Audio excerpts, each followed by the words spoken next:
Que ton nom soit descend sur nous. Ah, la braïga d'Adosh.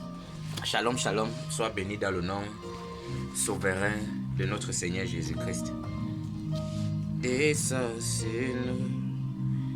Oui, que ton nom soit descend sur nous. Sois béni, toi qui me suis ou toi qui me suivras. Quel qu'en soit le lieu, la nation, la ville, l'endroit où tu me suivras, que l'Éternel te bénisse. Qu'il te fasse du bien. Car il est écrit dans Jérémie 29, verset 11, je connais les projets que moi l'Éternel, j'ai formés pour vous. Il dit, j'ai formé pour vous des projets de joie, des projets de paix, et non des projets de malheur. Que les projets de paix, les projets de joie soient ton partage. Je viens de déclarer que là où il y avait des projets de malheur, là où Satan avait fait des projets de pleurs, que l'Éternel change cela en projet de joie. Alléluia. Je viens glorifier le nom de Jésus pour toi qui me suis, pour toi qui me suivras. Quel qu'en soit le lieu où tu es connecté, tu es béni. Laisse-moi te dire que cette parole, elle est pour toi. La Bible dit quelque chose, Ecclésiaste chapitre 4, verset 1. Il y a un temps pour tout. Il y a un temps pour toutes choses sous les cieux. Je crois que si tu suis ce message, c'est que l'Éternel a prévu que le temps de quelque chose doit changer dans ta vie. Alléluia. Je vais te parler d'un message bref, mais ce message va repositionner quelque chose dans ton esprit afin que l'Éternel se glorifie. Tu vas savoir, la plus grande chose que Satan peut toucher dans ta vie, ce n'est pas d'abord de toucher tes finances, ce n'est pas d'abord de toucher ton foyer, mais c'est de toucher ta pensée. Laisse-moi te dire que la plus grande prison qu'on peut te mettre dedans, c'est lorsqu'on emprisonne ta pensée. Ça veut dire que lorsque l'autel de ta famille t'a tué, c'est quand ça touche ta pensée. Amen. Pourquoi? Parce que les gens ne savent pas que le monde spirituel fonctionne avec la pensée.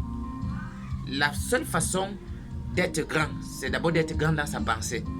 Tu vas voir toutes personnes qui ont fini leur vie dans la misère, dans la souffrance. Ce sont ceux d'abord que on a tout fait pour programmer une misère dans leur pensée. Amen. Parce que la pensée est capitale. Mais beaucoup de personnes croient que... Tu vas voir certaines personnes prient et n'ont pas le résultat. Pourquoi? Parce que tu peux prier, mais ta pensée n'est pas en accord avec tes paroles. Il n'y aura pas de résultat. Ça veut dire que tu peux même prier pendant 5 heures, mais ta pensée est en train de vaguer, est en train de se disperser. Tu n'auras aucun résultat. Parce que Dieu, lui, il les ose la pensée. Il dit avant même que tu n'aies pensé, tu n'aies résolu. Il dit à Daniel, avant que tu n'aies résolu de prendre ce programme, moi l'Éternel, je t'avais déjà exaucé. Alléluia. Je vais parler de 4 hommes de Dieu dans la Bible dont la pensée a joué un rôle majeur. Nous savons tous que la Bible dit que nous avons été édifiés sur le fondement des apôtres et des prophètes et Jésus-Christ en est la pierre angulaire. Ça veut dire que tout ce que nous faisons, l'Éternel dit encore dans sa parole, c'est que tout ce que les apôtres, les prophètes ont vécu, c'est pour notre édification. Ça veut dire que lorsque tu veux servir Jésus, prends la vie de ceux-là qui ont été comme des références et dont leur vie ont été inscrits en lettres d'or dans la parole de Christ. Et lorsque tu étudies leur vie, et tu pourras mieux te positionner afin d'éviter un certain nombre de choses. On va parler l'autel et la pensée. Amen. L'autel et la pensée. C'est un message bref que je veux te partager par la grâce du Seigneur Jésus-Christ afin de placer une sémence dans ton esprit. Mais je prie que pendant que tu écoutes ce message, que l'esprit de vie derrière cette parole te localise. Ça veut dire que quel qu'en soit le lieu, l'heure où tu écouteras ce message, que la main de l'Éternel descende sur toi dans le nom souverain de Jésus-Christ. On va étudier un peu en quelques lignes la vie d'Abraham et Gédéon. Amen. Lorsque tu vas regarder, Abraham et Gédéon étaient 2 hommes de Dieu que Dieu avait choisis. Étaient 2 hommes de Dieu que Dieu voulait commencer une nouvelle chose, une nouvelle dispensation dans leur génération et dans des générations futures. Lorsque tu vas regarder, Abraham et Gédéon étaient identiques. Pourquoi je dis ça? Abraham, l'histoire nous parle de la vie d'Abraham. Abraham avait un ancêtre qui s'appelait Nimrod. Et Nimrod était celui-là qui avait bâti la tour de Babel. Lorsque tu regardes la tour de Babel, le but de Nimrod n'était pas pour adorer Dieu, mais était pour que lorsqu'ils vont monter sur la tour de Babel, ils vont pouvoir contempler les astres afin de faire l'astrologie. Et Dieu a regardé cela, il a dit non, je ne peux pas laisser que les hommes bâtissent ces tours, sinon ils vont venus pour me défier. Et Dieu les a confondus avec un langage, ils ne sont plus compris. Ça veut dire que Nimrod avait créé une religion de l'astrologie. Il était l'ancêtre de Terach. Terach qui était le père d'Abraham. Amen. Ça veut dire qu'Abraham sort d'une famille purement occultiste. Parce que Terach était un prêtre païen adorateur de Baal. Lorsque tu vas regarder l'histoire de Terach, Terach fabriquait des idoles et il en vendait. Et les gens venaient, d'abord son nom signifiait le gardien de la prison. Alléluia. Donc Terach était le gardien des crânes, le gardien de la tradition de Baal, de Nimrod. Donc Abraham sortait d'une famille totalement adorateur de Baal. Lorsque tu vas regarder maintenant Gédéon, la Bible dit que le père de Gédéon était un prêtre païen adorateur de Baal. Ça veut dire que le père de Gédéon, il avait même bâti des autels. Il était comme un adorateur, comme le sacrificateur de Baal. Ça veut dire que les deux sortaient des familles païennes, des familles qui avaient des liens avec des malédictions, des autels maléfiques qui parlaient contre eux. Ça veut dire que Dieu apparaît à Abraham, Dieu apparaît aussi à Gédéon. Les deux sont appelés pour faire des choses stratégiques à leur saison. Les deux sont appelés pour commencer une chose grande. Les deux sont des familles tellement idolâtres. Alléluia. Mais regarde quelque chose. Lorsque Dieu appelle Abraham, la Bible dit que Dieu rencontre, il appelle Abraham, il dit je t'appelle pour que tu me serves. Genèse chapitre 12. Il dit à Abraham, voici je veux que tu sois le père des multitudes. Je te dis tu seras un homme grand. Les nations se prosterneront devant tes pieds. Dieu a parlé à Abraham et il s'est retiré. Regarde ce qu'Abraham a fait. La Bible dit qu'Abraham, après que Dieu s'est retiré, il a bâti un autel à l'Éternel, le Dieu qu'il avait parlé. Genèse chapitre 13. Abraham revient de l'Égypte. Amen. Je vais juste te brosser pour te parler en quelques lignes de quelque chose et que l'Éternel va placer une sémence dans ton esprit. Amen. Abraham, Dieu vient encore, il parle à Abraham, il dit voici ta richesse, tes bénédictions seront comme la poussière de la terre. Abraham dit ok, j'ai compris. Il bâtit encore un autel à l'Éternel, le Dieu qu'il avait parlé. Une autre fois l'Éternel revient. La Bible dit qu'il y avait des voyageurs qui passaient aux chaînes de Namré et Abraham les a bloqués. Abraham ne savait pas que c'était des anges et parmi ces anges il y avait Dieu au milieu. Et la Bible dit qu'Abraham a donné de la nourriture à ces anges, ne sachant pas que c'était des anges qui l'accueillaient chez lui. C'était Dieu qui entrait dans sa maison. Et ce jour, Dieu a changé le chromosome d'Abraham. Il a dit, voilà ta femme Sarah, à l'année prochaine, elle va enfanter un fils. Sarah même n'a pas cru, parce qu'elle était déjà vieille. Amen. Ce jour, Abraham avait accueilli Dieu, sans savoir, mais à cause de son hospitalité, à cause du fait qu'Abraham était un homme d'autel, était un homme qui était libre pour s'aimer, pour l'avancement de Dieu, était un homme qui était libéral. Amen. Regarde une autre chose. Ce jour, c'est le jour où Abraham a vu l'Éternel et s'est réjoui. Lorsque Jésus arrive, Jean chapitre 8, verset 56, il dit votre père Abraham, il a vu mon jour et il s'est réjoui. C'est ce jour où Dieu a changé toute l'histoire d'Abraham et a écrit son nom comme le père des multitudes. Maintenant, lorsque tu vas regarder Gédéon, Dieu l'appelle. Dieu lui dit, ok, il faut que tu détruises, tu libères Israël de la main des Philistins. Mais Gédéon avait déjà un problème. C'est que le thème de la maison de son père avait déjà touché même sa pensée. Ça veut dire qu'il avait une pensée d'esclave. Il dit directement à Dieu, vraiment, je suis le dernier. Moi, je suis celui qui ne peut rien. Ma famille est la plus petite, la plus pauvre.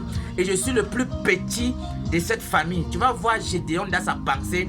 Il avait une pensée de quelqu'un qui est fini, qui ne peut rien. Amen. Mais lorsque tu vas regarder de fond la vie de la famille de Gédéon, ce que Gédéon disait de sa bouche n'était pas vrai. Ça veut dire que la pauvreté de Gédéon était dans sa pensée. Pourquoi? Parce que le père de Gédéon n'était pas le plus petit de sa ville. Regarde quelque chose. Lorsque Gédéon détruit l'autel, le matin, toute la ville vient pour tuer Gédéon. Le père de Gédéon sort et dit une seule parole d'autorité, personne ne touche à mon fils. Laissez que Baal lui-même se revendique. Mais pourquoi personne n'a touché à Gédéon si réellement sa famille était insignifiante? Alléluia. Si toi-même dans ta famille, ça veut dire tout ton quartier se lève pour venir te tuer, et que ton père a l'autorité seulement de la parole de dire personne ne touche à mon fils, ça veut dire que ton père a une place stratégique dans la ville. Amen. Sinon on devait attraper Gédéon et on devait le battre et le tuer. Mais son père a seulement dit personne ne touche à Gédéon. Et la foule a dit, mais pourquoi défendez-vous Gédéon? Laissez-le. Mais la parole a suffi pour que tout le monde se retire. Ça veut dire que Gédéon, même ce qu'il disait à Dieu, que notre famille est la plus insignifiante, c'était un problème dans sa tête. Ça veut dire que le tête de la maison de son père avait affecté sa pensée. Amen. Tu vas regarder dans Proverbe 23, verset 16, la Bible dit quelque chose. Il est comme l'état de son âme. Pourquoi? Parce que lorsque ta pensée est touchée, ton âme est détruite. Amen. Plusieurs personnes, leur problème, c'est au niveau de leur pensée. Dieu, lorsqu'il apparaît à Abraham, Dieu ne dit rien à Abraham. Il dit seulement à Abraham, voici, je veux faire telle chose. Mais Abraham regarde et dit non. Lui, l'autel de sa famille ne l'avait pas déjà affecté. Il se lève même dans son manquement, qu'il croyait qu'il n'avait rien. Il a bâti un autel à l'Éternel, son Dieu. Et toutes les paroles, les promesses que Dieu a dit dans sa vie se sont accomplies. Mais Gédéon, Dieu regarde Gédéon, il dit, Gédéon commence à dire à Dieu, vraiment, moi je suis le plus petit. Ma famille, on ne la connaît même pas. Comment ta famille, on ne la connaît pas alors que ton père peut dire, ne touchez pas à mon fils et on le laisse. Dieu regarde Gédéon, mais Dieu dit à Gédéon, après avoir détruit l'autel de Baal, bâtis-moi un autel. Pourquoi Dieu n'a pas dit à Abraham, bâtis-moi un autel, mais il a dit à Gédéon? Parce qu'il a compris que Gédéon, lui, si tu ne le dis pas, il est mort. Il y a plusieurs personnes, c'est comme ça. Ça veut dire qu'ils attendent d'abord que Dieu dit, sème, bénis-tel, fais quelque chose. Amen. Il y a d'autres personnes, dès que Dieu l'apparaît, dès que Dieu se révèle à lui, il est libéral. Amen. Parce que celui-là, il n'a jamais rien à donner à quelqu'un. Il y a des personnes, ils n'ont jamais rien. Frère, ils n'ont jamais quelque chose qu'ils peuvent donner à une personne. Ça veut dire, tu le rencontres, il dit non, vraiment, moi je n'ai rien.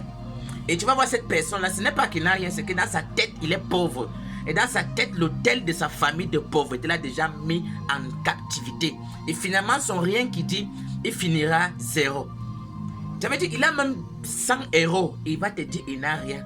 Parce que pour lui, dans sa tête, il est calé, il est fini. Amen. Alléluia. Ça veut dire qu'il ne peut pas bénir son prochain. Il ne peut pas bénir un frère. Il ne peut pas s'aimer pour l'œuvre de Dieu. Jamais. Bénis-le, impose-le même les pieds. Il ne peut pas bénir. Parce que dans sa tête, il est condamné à être médiocre. Mais tu vas voir ces deux personnes, Abraham et Gédéon. Dieu n'a jamais dit à Abraham, bâtis-moi un autel. Jamais.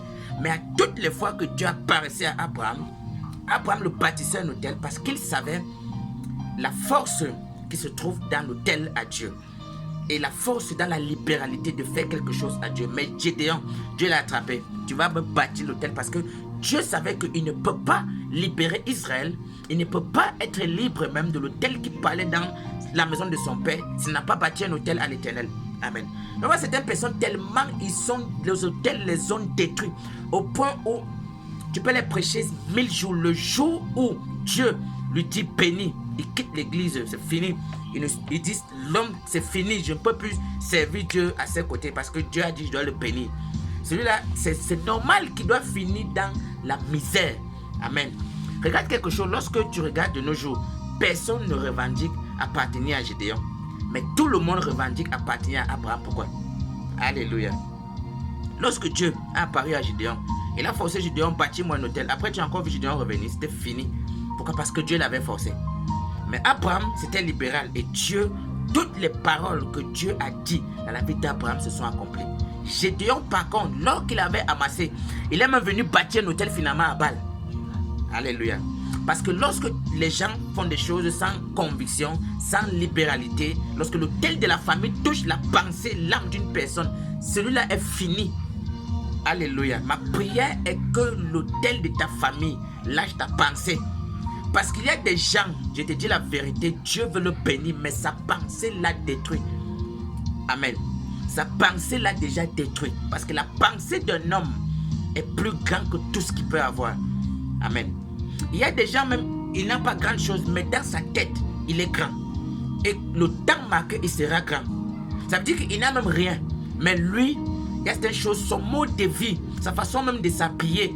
Tu vois, il n'a rien, mais dans son rien, tu peux le mépriser. Il n'est pas orgueilleux, mais tu ne peux pas l'écraser.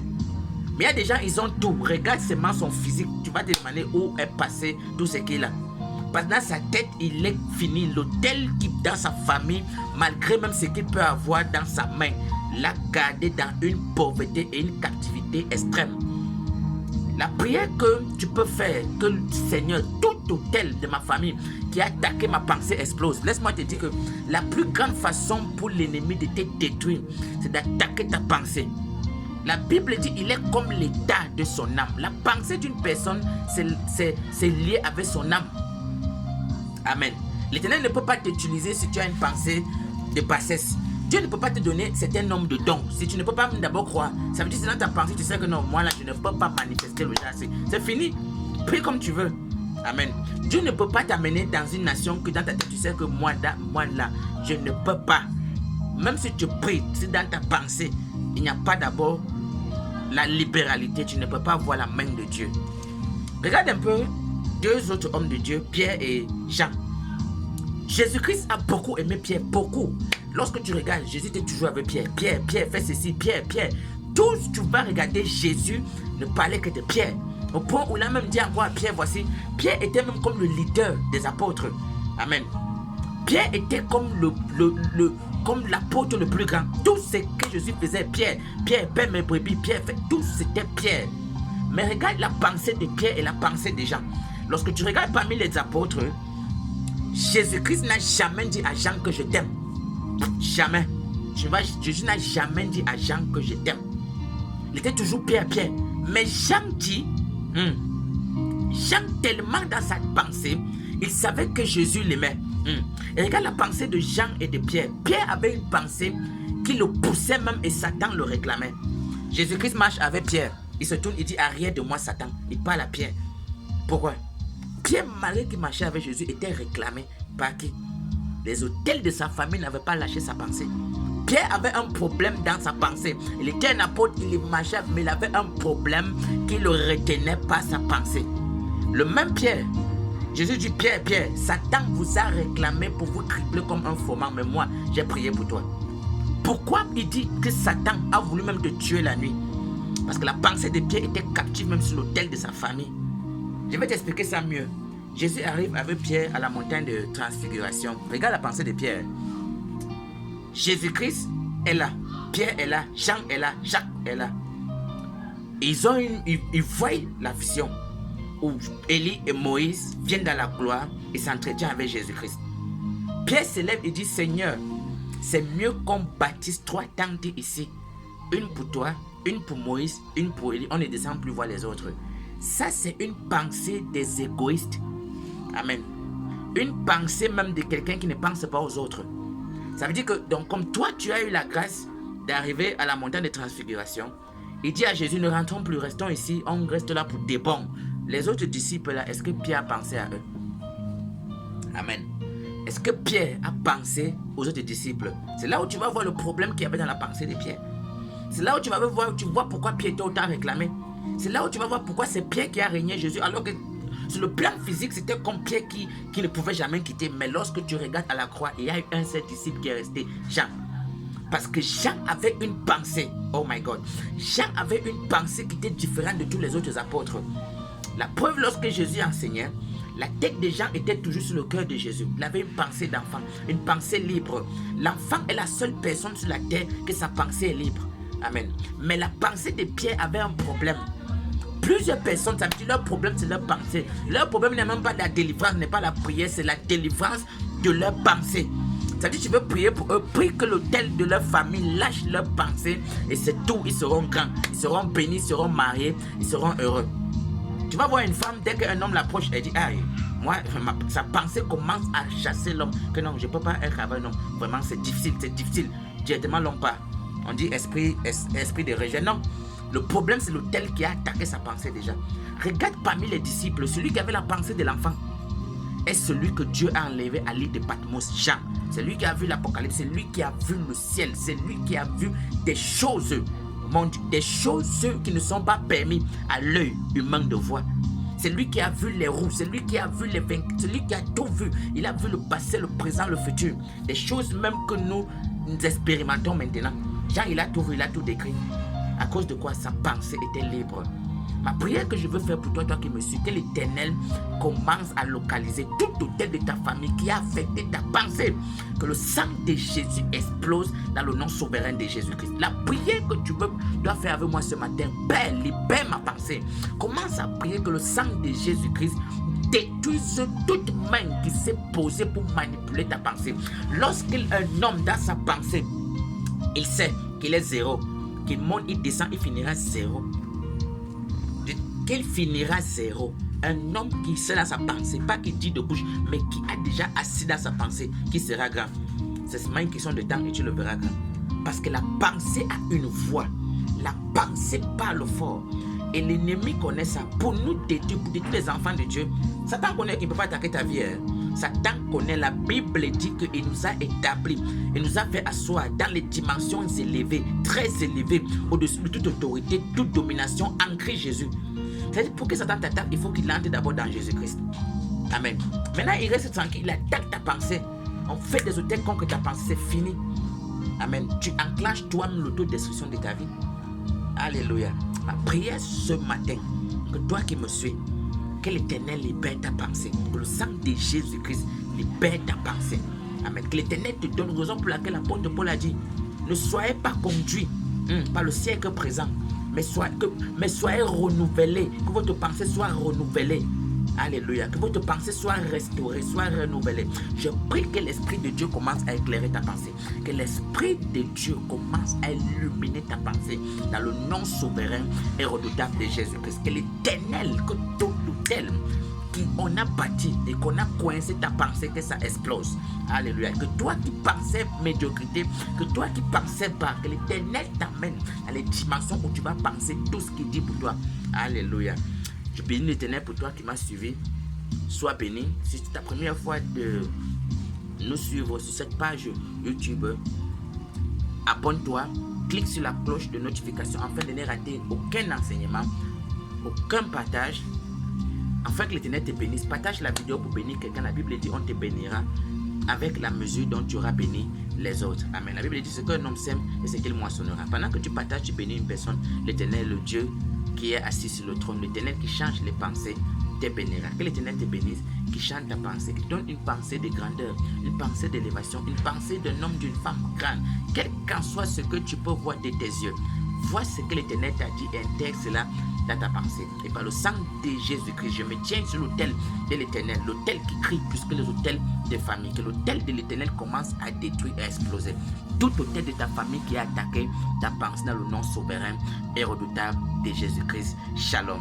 Shalom, shalom. Reverrons-nous bientôt. Sois béni, sois fortifié, que ta famille soit couverte dans le sang de Jésus-Christ. Shalom.